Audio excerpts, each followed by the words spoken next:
오늘은 세 번째 나타나신 부활의 예수님이라는 제목으로 하나님의 말씀 함께 보기를 원합니다. 세상에서 우리에게 가장 잘 알려진 유명한 그림 하나를 꼽으라고 한다면 16세기 초반 레오나르도 다빈치가 그린 바로 모나리자 이 그림을 아마 꼽을 수 있을 것 같습니다. 여러분 이 그림은 다 알 것 같아요.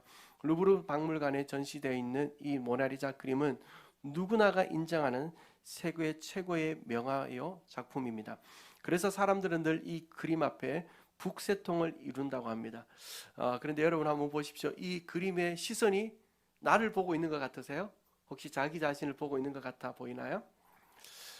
그래요. 사람들마다 그런 느낌을 받는다고 합니다. 이 모나리자 그림 앞에 서면은 이 모나리자 그림에 있는 이 그림의 여성이 자기 자신을 보고 있는 것 같대요.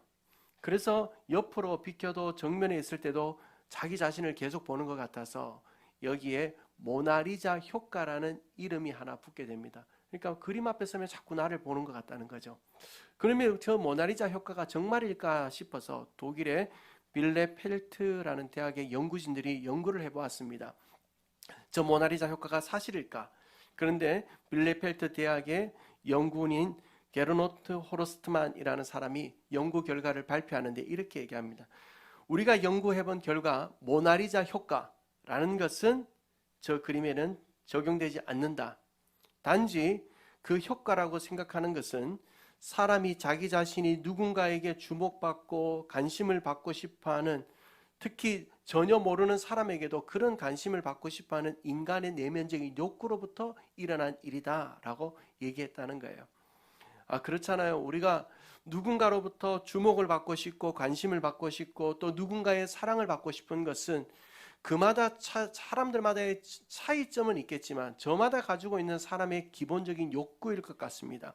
특별히 내가 인생에서 빈손인 것 같을 때, 내 삶이 힘들고 지치고 어려울 때는 그 욕구가 더 크게 작동하죠. 그래서 이 힘든 시간 속에 나를 바라봐줄 사람, 나에게 도움이 돼줄 사람에 대한 기대와 희망은 모나리자 효과처럼 우리 속에서 더 강력하게 작동한다는 거예요. 근데 여러분, 안타까운 사실은 무엇입니까? 안타까운 사실은 모나리자 효과는 실제가 아니라는 거예요. 우리의 희망일 뿐이라는 거예요.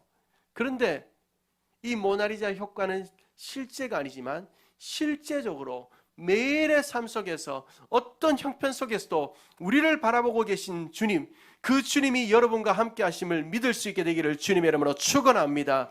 그 주님은 우리의 인생을 한결같이 바라보고 계세요. 우리가 빈손 같을 때, 우리의 깊은 절망의 순간에 오히려 우리를 더 집중해 보시죠. 그리고 우리를 찾아와셔서 오늘 요한복음 21장의 역사와 같은 이 역사를 우리에게 주시는 줄로 믿습니다. 여러분, 요한복음 21장은 사실 20장으로 끝나도 무관한 책입니다. 요한복음 20장 마지막 두 절을 보면 이렇게 기록되어져 있습니다. 예수께서 제자들 앞에서 이 책에 기록되지 아니한 다른 표적도 많이 행하였으나, 그 다음 부분 같이 한번 읽어볼까요? 시작. 오직 이것을 기록함은 너희로 예수께서 하나님의 아들 그리스도이심을 믿게 하려 함이요 또 너희로 믿고 그 이름을 힘입어 생명을 얻게 하려 함이니라. 요한복음 20장은 이렇게 두 가지의 요한복음 목적을, 기록 목적을 밝히고 있는데, 첫 번째가 뭐냐면 예수님이 하나님의 아들이라는 것을 알게 하기 위한 거다. 첫 번째 목적이고, 두 번째는 그 예수님이 우리에게 생명을 주시는 분임을 알게 하는 거다라는 것이 요한복음의 기록 목적이라는 것을 요한복음 20장 31절에서 밝히고 있어요. 그러니까 결론을 내린 거예요. 이 책의 결론을 내린 거예요. 그리고 마침표를 찍은 거예요.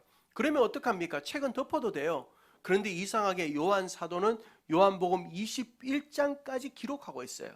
마치 우리가 책을 사면 그 책의 부록이라는 부분이 있잖아요. 그것처럼 요한복음 21장은 요한복음의 부록처럼 느껴지게 합니다. 그러면 왜 요한 사도는 이 책을 기록한 요한 사도는 요한복음 21장을 기록했는가? 라는 것을 우리가 오늘과 다음 주에 걸쳐서 살펴볼 건데, 그 결론을 먼저 말씀드리면 바로 이거예요. 사람은 모나리자 효과와 같이 누군가 자신을 바라봐 주기를 원하고 누군가에게 관심을 받기를 원하는 희망과 욕구를 가지고 살아가요. 그러나 정작 실상은 그 누구도 어떤 모든 삶의 자리에서 언제나 한결같이 우리를 바라볼 사람은 없다는 거예요.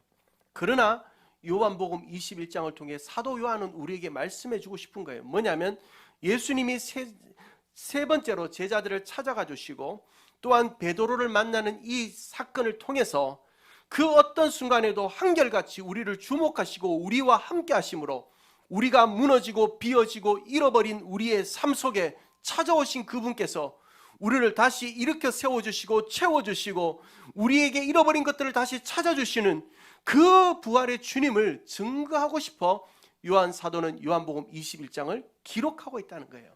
사랑하는 성도 여러분, 모나리자 효과와 같이 실제가 아닌 것이 아니라 실질적으로 부활의 현재성을 가지고 우리의 삶에 찾아와 주시는 그분을 세 번째 제자들을 만나는 이 사건을 통해 저와 여러분이 만날 수 있게 되기를 주님의 이름으로 축원합니다. 오늘 본문의 사건은 1절부터 14절까지입니다. 1절부터 14절까지의 이 사건을 오늘 우리가 좀 촘촘하게 들여다볼 건데 크게 세 가지의 이야기로 나누어서 좀 전개하려고 합니다. 설교를 진행하려고 해요. 세 가지의 사건 가운데 첫 번째 사건은 갈릴리로 사랑하는 제자들을 찾아가신 예수님과 관련된 사건입니다. 갈릴리로 사랑하는 제자들을 찾아가신 예수님, 그 첫 번째 이야기를 우리가 살펴보기 전에 오늘 본문의 부활의 주님, 부활의 예수님의 이 사건은 제자들에게 세 번째 나타난 사건이다 라고 말씀드렸습니다. 오늘 본문 14절을 한번 보시겠습니까? 본문 14절을 보면 이것은 예수께서 죽은 자 가운데서 살아나신 후에 세 번째로 제자들에게 나타나신 것이다. 그러면 우리 기억을 한번 떠올려보죠. 예수님께서, 부활하신 예수님께서 첫 번째로 제자들을 찾아간 사건은 어떤 사건이었습니까? 우리 지난 주일에 살펴봤죠. 지난 주일에 두려워하는 제자들이 문을 아이고 깜짝이야, 죄송합니다. 주무시는 분 계시지 말기를 바라면서 꽁꽁 문을 걸어 잠그고는 그 속에서 두려워하면서 숨어 있었단 말이에요. 그때 예수님께서 찾아가시죠. 그리고 그의 문을 열어줍니다. 인생의 문을 열어줘요. 희망의 문을 열어줘요. 두려움의 문을 열어줘요. 그리고 그 제자들에게 세 가지를 말씀하셨죠. 세 가지가 뭐냐면 첫 번째가 평안이 있을지어다, 평강이 있을지어다. 두 번째 뭡니까? 너희를 보내노라. 그리고 마지막으로 성령 받으라 라는 말씀을 하셔요. 이것이 첫 번째 부활의 주님께서 제자들을 찾아간 사건입니다. 두 번째는 언제냐면 도마가, 외출 갔던 도마가 다시 돌아와요. 그래서 도마가 돌아와서 들으니까 제자들이 얘기하는 거예요. 예수님이 우리에게 오셔서, 부활하신 예수님이 살아나셔서 우리에게 오셔서 도마가 잘 믿지를 못하는 거예요. 그러는 중에 예수님이 오셔서 도마야, 나의 손과 나의 옆구리를 보아라. 도마가 보니까 정말 예수님 맞는 거예요. 그래서 예수님께서 말씀하시잖아요. 보고 믿는 자보다 보지 않고 믿는 자가 더 복되다라고 말씀하며 믿음이 있기를 권면하세요. 그리고 세 번째 사건이 오늘 본문의 사건인데 예수님께서 지금 어디로 가셨다는 거예요? 갈릴리로 가셨다는 거예요. 오늘 본문 1절을 한번 볼까요? 갈릴리라는 용어는 없어요. 그런데 디베랴 호수가 나오죠. 예수님께서 디베랴 호수에서 제자들에게 자기를 나타내셨다 하잖아요. 디베랴 호수. 이 디베랴 호수가 바로 갈릴리에 있는 호수거든요. 그래서 우리가 갈릴리 호수다 이렇게 불러도 무관합니다. 그렇게 부르기도 하고요. 자, 그러면 우리가 이 갈릴리에 대해서 좀 먼저 생각해야 됩니다. 왜 예수님께서 갈릴리라는 지역을 가셨는가? 이것이 중요해요.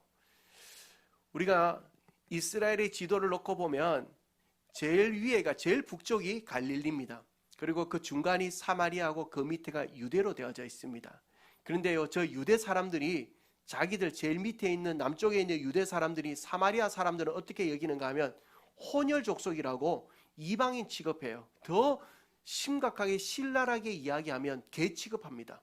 그래서 유대 사람들이 갈릴리로 여행을 갈 때는 저 사마리아를 통과하지 않고 빙 둘러서 갑니다. 더러운 땅, 저 지저분한 땅, 혼혈 족속이 있는 땅, 저기 가지 않는 거예요. 그런데 누구는 가셨어요? 예수님은 통과하셨단 말이에요. 왜요? 그 사마리아에 있는 한 여인을 만나시기 위하여. 그리고요, 사마리아 땅 위에 있는 저 갈릴리 지역은 유대인 지역입니다. 법적으로나 혈통적으로나 유대인의 땅입니다. 그런데요, 유대인들, 저 밑에 있는 유대인 지역 사람들은 저 갈릴리 사람들 엄청 무시해요. 엄청 업신여겨요. 왜냐하면 저기에는 힘없는 사람들이 모여 사는, 지금으로 말하면 빈민촌입니다. 빈민촌. 그러니까 비록 혈통적으로나 법적으로는 분명한 유대인이지만 가난합니다. 법적인 보호도 못 받습니다. 억압과 수탈이 끊이지 않고 일어납니다. 정치적인 문화적인 혜택을 받지 못하는 그런 소위 한 많은 인생들, 변두리 인생들이 모여 사는 지역, 저게 바로 갈릴리였어요. 여러분, 그런데 우리 예수님께서 살아계실 때 주로 어디를 제일 많이 방문하셨는가 하면 갈릴리예요. 갈릴리. 왜 갈릴리를 많이 가셨을까요? 당연하죠. 우리 예수님은 한 많은 인생들, 고단한 인생들, 지친 인생들을 만나셔서 위로하고 그들에게 힘을 주고 그들을 격려하는 일을 기뻐하시는 분이고 그 목적으로 이 땅에 오신 분이기 때문이에요. 그러면 그분이 살아계실 때도 그 갈릴리에서 주로 그 갈릴리 지역 사람들을 만났다면 부활하신 주님이 어디로 가는 것이 당연하겠어요? 갈릴리로 가는 게 당연해요. 그런데 오늘 본문을 통해서 우리가 확인해야 되는 것은 이 지역적인 특성이 아니라 이 지역에 찾아든 사람들이 있기 때문에 어떤 사람인가 하면 바로 예수님께서 사랑하시는 제자들이 여기 왔기 때문이에요. 여러분, 제자들에게 있어서 이 갈릴리는 아주 특별한 땅입니다. 제자들에게 있어서 이 갈릴리에는 많은 추억이 있어요. 여러분에게도 어떤 장소, 어떤 사건 하면 추억이 있는 그런 장소들이 있는 것처럼 제자들에게 있어서 이 갈릴리는 추억의 장소예요. 아름다운 인생의 황혼기를 보냈던, 황금기를 보냈던 장소입니다. 먼저는 제자들이 예수님의 부르심을 처음 받았던 곳이 바로 이 갈릴리입니다. 예수님께서 나를 따라오라 하는 말씀을 들었던 것이 갈릴리입니다. 그리고 그 제자들이 예수님의 부르심 앞에 응답하며 주님을 따랐던 곳이 바로 갈릴리입니다. 그리고 예수님의 첫 번째 기적을 목격했던 것도 이 갈릴리입니다. 그래서 예수님의 제자가 된 제자들이 이제 인생의 제2인생의 화려한 도약을 꿈꾸며 비전을 꿈꾸며 꿈을 가지고 인생의 제2의 인생을 출발했던 장소가 이 갈릴리입니다. 그리고 그 예수님의 제자된 제자들이 갈릴리 언덕에 앉아 소위 말하는 산상수훈, 예수님의 주옥 같은 말씀을 들었던 곳 갈릴리입니다. 백부장의 하인, 그 죽어가는 하인을 살렸던 곳 갈릴리입니다. 풍랑이는 물결, 그 물결 위를 걸어오셨던 그 기적의 사건도 이 갈릴리에서 일어납니다. 보리떡 5개와 물고기 2마리로 2만 명에 가까운 사람들을 먹였던 장소, 바로 갈릴리입니다. 그러니까 이 제자들에게 있어서 이 갈릴리는 잊을 수 없는 장소예요. 꿈의 장소예요. 황금의 장소예요. 아름다운 추억의 장소입니다. 그런데 이토록 많은 추억이 있는 갈릴리에 이제 제자들이 다시 돌아온 것은 예수님이 죽으시고 자신들의 소망을 다 잃어버린 채 돌아온 거예요. 다시 옛날로 돌아온 겁니다. 자신의 실패와 자신의 인생을 자책하며 이 땅으로 다시 돌아왔습니다. 그러니까 갈릴리 사람들이 어떻게 했겠습니까? 저 집에 저 사람 얼마 전까지만 해도 예수 믿는다고 예수 따라다닌다고 하더니만 저 사람 꼴 봐라 꼴. 예수 믿다가 저 남은 건 뭐 하나 있냐. 인생이 낙오자 되어서 여기 왔구나 라고 손가락질 받고 있는 그 장소가 되어져 버린 것이에요. 그렇습니다. 오늘 부활하신 예수님이 세 번째 제자들을 찾아가신 땅 갈릴리는 지역적으로도 외면받는 곳, 한이 쓰린 자들이 사는 곳, 무엇보다도 인생의 비난과 무시를 당하고 스스로 인생의 낙오자라고 생각하며 그 땅에 다시 돌아온 제자들이 있는 곳이에요. 여러분, 이런 갈릴리를 생각하면서 오늘 이 아침에 혹이라도 내가 그 갈릴리 한복판에 있는 것 같다라는 생각을 하시는 분 계시지는 않습니까? 내 삶이, 내 가정이, 내 영혼이 정말 갈릴리 한복판에 있는 것 같네 라는 가슴의 먹먹함을 가지는 분들은 계시지 않습니까? 그분들에게 저는 말씀하고 싶습니다. 절망하지 마시라고요. 포기하지 마시라고요. 왜요? 주님이 갈릴리를 찾아오신 것처럼 저와 여러분도 찾아와 주시기 때문입니다. 왜 예수님께서 제자들을, 그 갈릴리에 있는 제자들을 찾아가셨어요? 다른 이유 아닙니다. 예수님이 제자들을 사랑하셨기 때문입니다. 변함없이 사랑하고 계셨고 영원히 사랑하시기 때문입니다.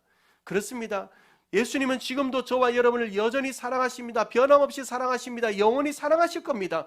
그렇기 때문에 우리가 인생의 갈릴리 한복판에 있는 것 같은 형편에 있을지라도 우리 주님이 우리에게 찾아와 주실 줄로 믿습니다. 이것은 단순한 희망이나 바람이 아니라 주님의 사랑에 근거한 약속이요 사실이 될 줄로 믿습니다. 그런데 여러분, 더 우리가 믿어야 될 것이 있어요. 뭐냐면 주님이 오시면, 주님이 내 인생에 오시면, 우리 삶에 오시면, 우리 가정에 오시면, 내 삶의 여정 모든 인생의 중앙에 오시면 우리 인생에 역전이 시작되고 역사가 시작되고 기적이 시작되는 줄로 믿는 일입니다. 여러분 이 사실을 믿으십니까? 그 주님이 갈릴리에 찾아오신 주님, 사랑하는 제자들을 만나주시기 위하여 가신 주님이 여러분의 인생에도 찾아와 주시는 은혜가 있게 되기를 주님의 이름으로 축원합니다. 우리 가운데 나이가 들어가며 인생의 허무와 고독과 쓸쓸함과 두려움 때문에 몸서리치며 갈릴리에 계신 분들, 아니면 가족들이 당하는 질병들, 가족들이 당하는 어려움을 보면서 현실 앞에서 낙심하고 있는 갈릴리 한중앙에 있는 분들, 또한 믿음으로 기도하기도 하고 말씀을 따라 살려고 몸부림치는데도 경제적인 것은 점점 어려워지고 자녀들의 인생이 생각처럼 풀어지지 않고, 그러면서 우리 마음 가운데 정말 하나님 살아계신 건 맞는가? 하나님은 도대체 내 기도는 듣고는 계신가? 야, 내가 예수 믿고 도대체 잘된 건 뭐냐? 라는 신앙의 회의에 빠져들어가는 분들이 계신다면 여러분 분명히 오늘 이 아침에 믿으시기 바랍니다. 갈릴리에 제자들을 찾아가신 예수님은 여러분에게 찾아가셔서 여러분의 인생에 역사와 역전과 기적을 주실 줄로 믿습니다. 그 주님을 붙드시는 저와 여러분 되기를 주님의 이름으로 축원합니다. 오늘 본문의 사건의 두 번째 이야기는 이제 빈 그물을 채우시는 예수님의 이야기로 전개되어집니다. 빈 그물을 채우시는 예수님. 자, 오늘 본문 3절을 한번 여러분 보시면, 우리 3절을 다시 한 번만 더 읽으면 좋겠네요. 3절을 같이 한번 읽을까요? 시작. 시몬 베드로가 나는 물고기 잡으러 가노라 하니 그들이 우리도 함께 가겠다 하고 나가서 배에 올랐으나 그날 밤에 아무것도 잡지 못하였더니. 아멘. 제자들의 리더격은 베드로인 것은 확실한 것 같습니다. 베드로가 이렇게 말을 하면 제자들이 따라가잖아요. 왜 베드로가 다시 물고기를 잡으러 갔을까? 이 부분에 대해서 우리가 그렇게 어렵지 않게 해답을 하나 얻을 수 있는 것이 있어요. 황소 같은 7명의 제자들이 갈릴리에 왔습니다. 아무것도 안 하고 빈둥빈둥 있을 수 있나요? 그럴 수 없잖아요. 그러니까 시간은 가고 필요한 것들은 공급하고 또 먹고 살기도 해야 될 것 같으니까 옛날에 하던 직업, 옛날에 자신들에게 제일 익숙한 물고기 잡으러 가야 되겠다 하는 것 당연히 그럴 수 있겠죠. 그런데 여기에서 우리가 한 가지 아쉬운 점이 있어요. 뭐냐면 지금 이 물고기를 잡으러 가자 하는 베드로는 이미 부활하신 주님을 만났다는 거예요. 부활하신 주님을 만나서 그분이 주신 사명 앞에 다시 설 수 있는 기회를 얻은 자입니다.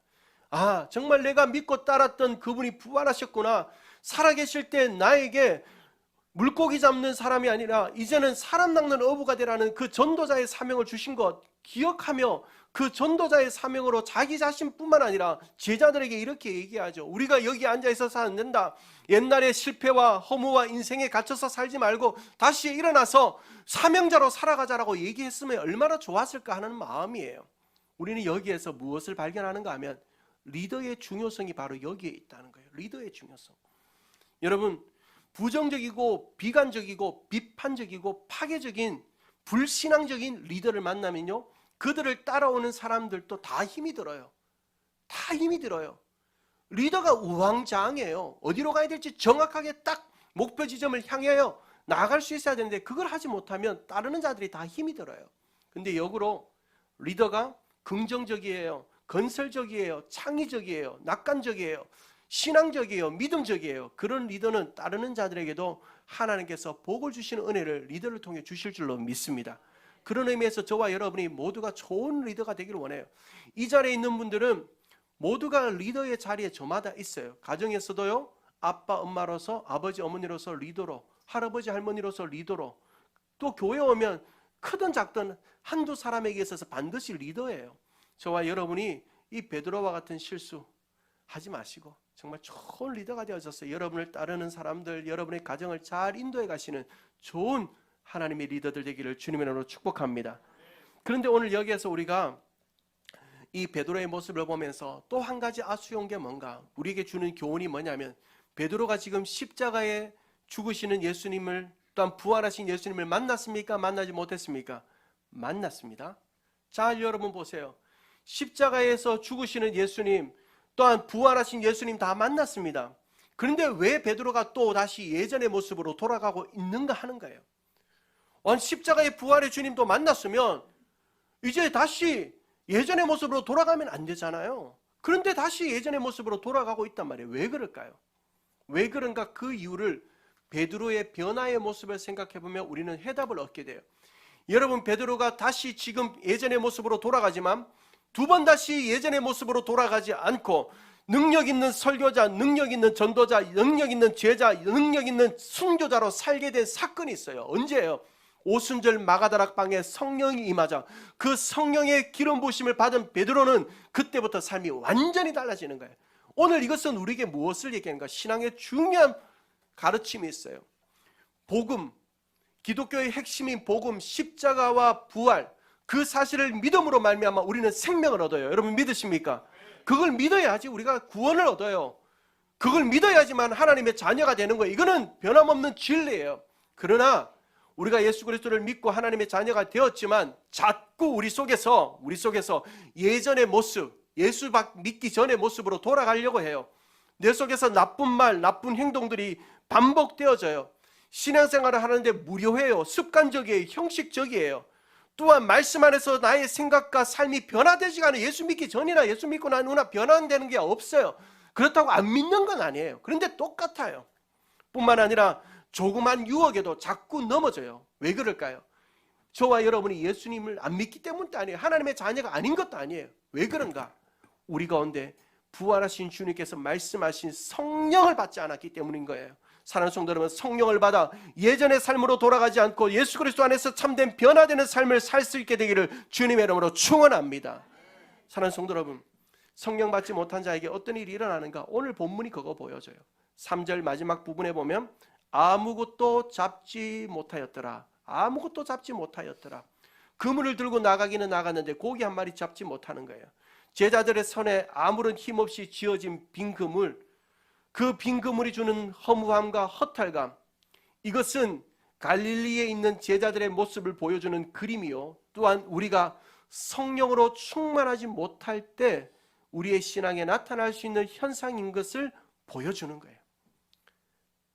이렇게 빈 그물을 가지고 밤새 고기를 잡았지만 빈 그물을 가지고 온 제자들에게 예수님께서 이제 나타나셔요. 4절을 한번 보십시다. 4절 보면 날이 새어갈 때에 밤새 고기 한 마리 잡지 못한 거예요. 이제 새벽에 그 찬란한 태양이 떠오르는 그 새벽의 시간, 예수께서 바닷가에 서셨으나 제자들이 예수인 줄 알지 못한다. 여러분, 여기에 중요한 교훈이 있지 않아요? 예수님이 계셔요, 안 계셔요? 계셔요. 그런데 알지 못하는 거예요. 오늘 우리가 온데 혹이라도 왜 주님, 나는 인생의 어려움을 당하고 있고 갈릴리와 같은 심정이고 빈 건물과 같은 삶을 살고 있는데 왜 나에게는 찾아와 주지 않으세요? 내 삶에는 함께 해주지 않으세요? 내 힘든 가운데는 나와 함께 해주지 않으세요? 라고 생각하는 분들 계신다면 여러분 기도하십시오. 어떤 기도를 하는가? 주님, 나의 눈을 열어 내 모든 삶에 함께하고 계신 그 주님을 보기를 사모하며 기도하시게 되기를 주님으로 축원합니다. 주님이 안 계신 게 아니에요. 주님이 계신데도 불구하고 우리가 모르는 것뿐이라는 거예요. 그런데 그 주님께서 제자들에게 이제 말씀하시죠. 5절 6절 말씀입니다. 같이 한번 읽읍시다. 시작. 예수께서 이르시되 얘들아 너희에게 고기가 있느냐 대답하되 없나이다. 이르시되 그물을 배 오른편에 던지라. 그리하면 잡으리라 하시니 이에 던졌더니 물고기가 많아 그물을 들 수 없더라. 참 재밌는 역사의 현장 아닙니까? 기적의 현장 아닙니까? 밤새도록 고기 한 마리 못 잡았습니다. 그런데 그 바닷가에서 있는 예수님이 누군지도 몰라요. 아직 제자들은 예수님인지 모른단 말이에요. 저 바닷가에서는 어떤 분이 얘기하는 거, 얘들아 저 아저씨가 누군데 본 적도 없는 사람이 나한테 반말이나 하나 이런 생각했겠죠. 그런데 그것도 말하는 거예요. 오른편에 그물을 던져라. 오른편에. 아마 분명히 이 가운데 우파가 있으면 오른편에 던진 예수님 우파다 이렇게 생각하실 수 있겠죠. 오른편에 던져라 하는 거예요. 그런데 오른편에 그물을 던졌더니만 그물이 찢어질 만큼 고기가 잡힌 거예요. 153마리. 여기에서 153마리라는 것은 11절에 나오잖아요. 153마리. 여러분, 물고기 한 마리 한 마리 누가 사도 요한이 다 헤아려 보고는 그거 기록했을까요? 아니란 말이에요. 153마리라는 것은 무엇을 얘기하는가 하면 당시의 사람들의 생각 속에는 바다 안에 153종류의 물고기가 살았다라는 일반적인 생각을 가지고 있었어요. 그러니까 그 바다에 있는 모든 종류의 물고기를 잡을 만큼 그만큼 많이 잡았다는 거예요. 그만큼 많이 잡았다는 거예요. 여러분, 그러면 우리가 여기서 중요한 한 가지의 교훈을 얻을 것이 있어요. 뭐냐면 이 제자들이 지금 이 그물을 던져 물고기를 잡게 된 궁극적인 원인은 예수님으로부터 온 것이지만 그 제자들에게 요구한 행동이 뭐냐는 거예요. 무엇 때문에 그들이 이 고기를 잡을 수 있었냐는 거예요. 바로 순종이에요. 순종이에요. 순종했기 때문이에요. 물론 이 제자들이 예수님의 말씀을 이 얘기하는 어떤 한 사람의 얘기를 100% 신뢰했을 수도 있어요. 아니면 저는 그렇지는 않다고 생각해요. 그냥 한 번 더 던져보지 뭐. 그냥 아무 생각 없이 던졌을 수도 있어요. 그런데 그 그물을 내린 즉 그 순종이 기적의 통로가 되고 있는 거예요. 사랑하는 성도 여러분, 여기에서 우리는 아주 중요한 두 가지의 영적 메시지를 발견하는 것이 있어요. 그것은 바로 제자들이 빈 그물이었기 때문에 기적의 통로가 될 수 있었다는 거예요. 먼저는 저와 여러분이 지금 혹시라도 인생이 빈 그물 같아 보이세요? 아무것도 없는 것 같아 보이세요? 열심히 살았는데 손에 남은 것 하나도 없는 것 같아 보이세요? 그것이 주님께 드려지기만 한다면 그 빈 그물 같은 인생이 기적의 통로가 될 줄로 믿습니다. 또 한 가지는 뭐예요? 그 빈 그물 같은 인생이 기적의 통로가 되려면 뭐가 필요하다는 거예요? 순종이 필요하다는 거예요. 순종하셔야 된다는 거예요. 이해되지 못해도 좋아요. 내 생각과는 너무 달라도 좋아요. 심지어는 그냥 해볼까 하는 생각도 괜찮아요. 그러나 분명한 것은 순종하여 그물을 내려야 합니다. 그러면 여러분의 삶에도 우리의 삶에도 빈 그물과 같은 우리의 일생에 물고기가 채워지는 역사를 하나님 안에서 보게 하실 줄로 믿습니다. 오늘 이 아침에 어떤 분은 이렇게 말씀하실 거예요. 주님이 나한테 말씀을 해야 내가 순종을 하지. 주님은 나한테는 말씀 안 하는 것 같아. 나한테는 아무 말씀을 안 하는 건 뭘 순종해야 될지 말씀하지 않는 것 같아 라고 생각하는 분들 계신다면 아니에요. 베드로와 제자들이 바닷가에 예수님 오셨지만 예수님 계시지만 못 알아본 것처럼 예수님은 우리에게, 성령님은 우리에게 늘 말씀해 주세요. 무엇을 순종해야 되는지, 무엇에 순종하고 반응해야 되는지를 말씀해 주세요. 문제는 뭔가? 내가 그 말씀을 듣지 못한다는 거예요. 듣지 못한다는 거예요. 그렇게 사랑하는 성도 여러분, 저와 여러분이 그 하나님의 말씀 듣기를 사모할 수 있게 되기를 주님의 축원합니다. 주님 말씀하여 주십시오. 내 속에 계신 성령님이여, 내 인생의 빈 그물과 같은 이 그물이 주님께서 주시는 은혜와 사랑과 역사와 기적과 복으로 충만할 수 있기 위하여 내가 순종해야 되는 것이 무엇인지 말씀하여 주십시오.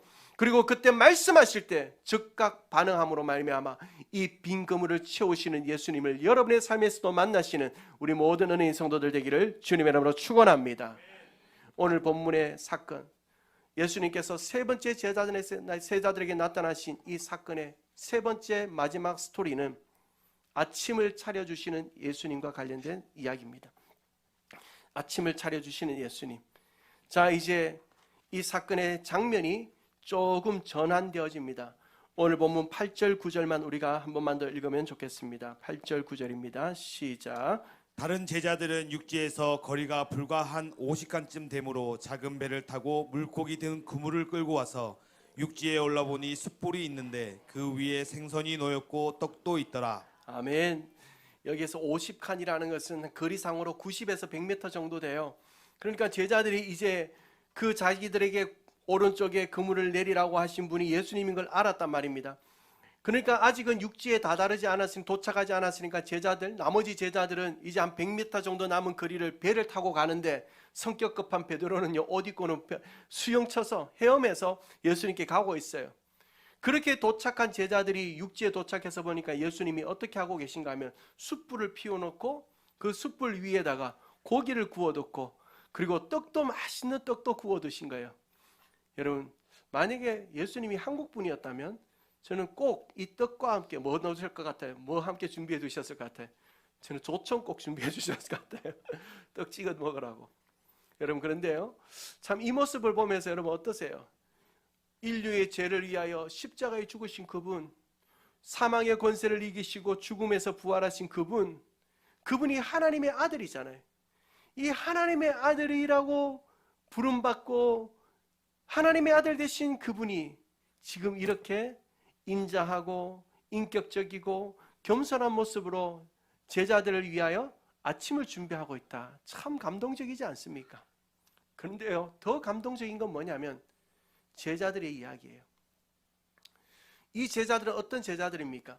예수님께로부터 아침 조식 파티에 부름받고 초대받은 제자들은 어떤 제자들인가 하면 조금 전까지만 해도 부활의 주님에 대하여 전혀 믿지 못하고 심지어는 예수님이 십자가에 못 박혀 죽을 때 다 도망갔던 제자들 아닙니까?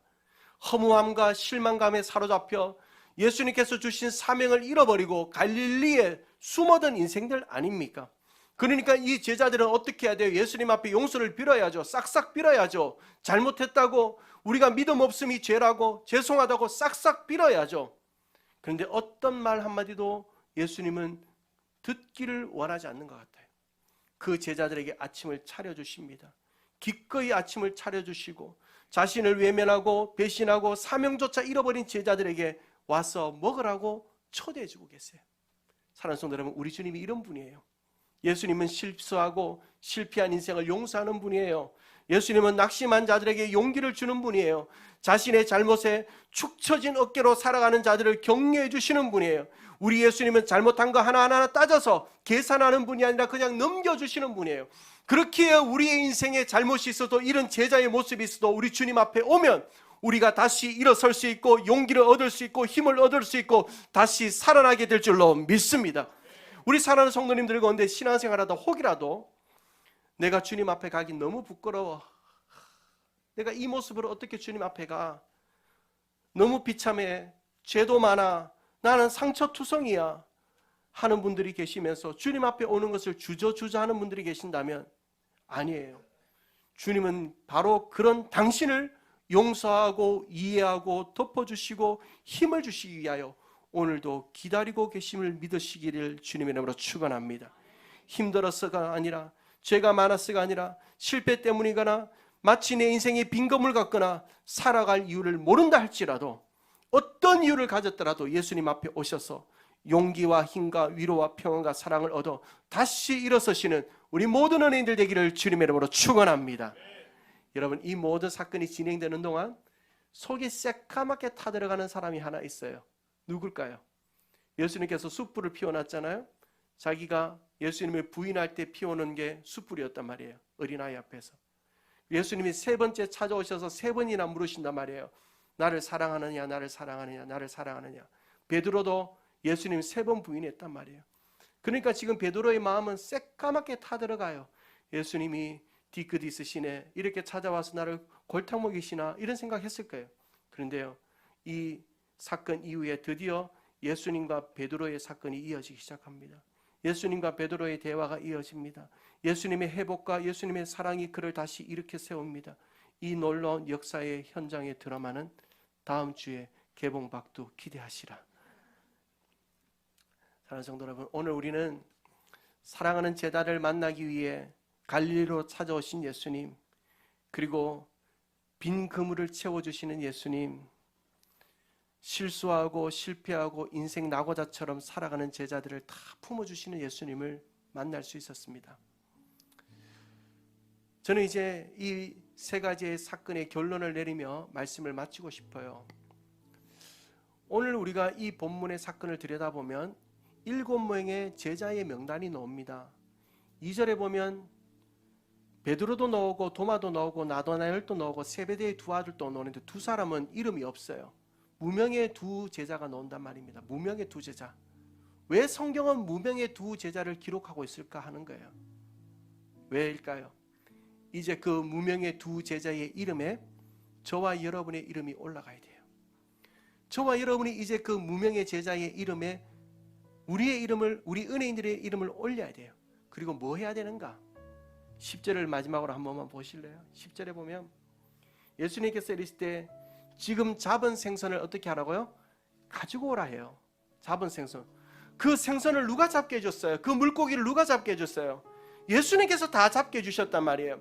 예수님께서 다 잡게 해놓고는 그 제자들에게 좀 그거 가지고 와라 해서 그거 구워서는 제자들을 위로하고 격려하고 다시 살려내는 그 천국 잔치를 벌이고 계신 거예요. 오늘 이것이 오늘 우리가 이 말씀을 나누는 마지막 결론이에요. 무명의 제자의 그 명단에 부름받은 저와 여러분이 해야 될 일이 여기에 있어요.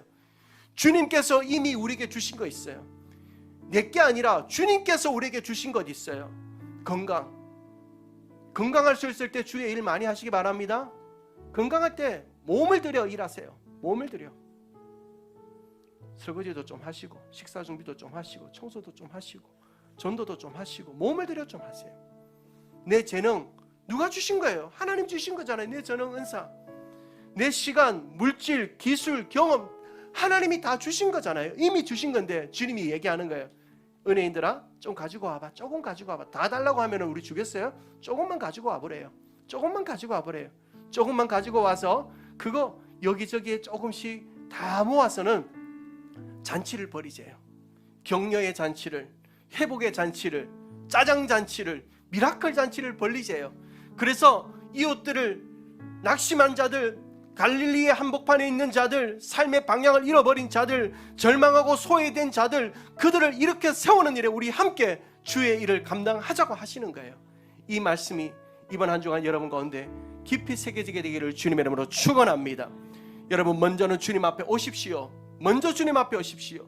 갈릴리에 있던 사랑하는 제자들, 빈 그물을 끌어올리던 제자들처럼, 예수님이 손수 장만해 주시는 음식을 먹던 제자들처럼 주님 앞에 오셔서 부활의 주님이 주시는 놀라운 역사와 기적과 회복을 경험하시기 바랍니다.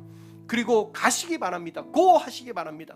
한숨이 가득한 갈릴리에 사는 것처럼 살아가는 자들, 빈 그물의 허탈감과 실패감에 사로잡혀 무너져 있는 인생을 사는 자들, 나의 따뜻한 말 한마디, 식사 한 끼가 필요한 자들, 그들에게 가시기 바랍니다. 그들에게 가셔서 내게 이미 주신 것을 사용하여 그들을 살려내는 부활의 역사의 현장에 쓰임받는 이번 한 주간 사시는 저와 여러분 되기를 주님의 이름으로 축원합니다.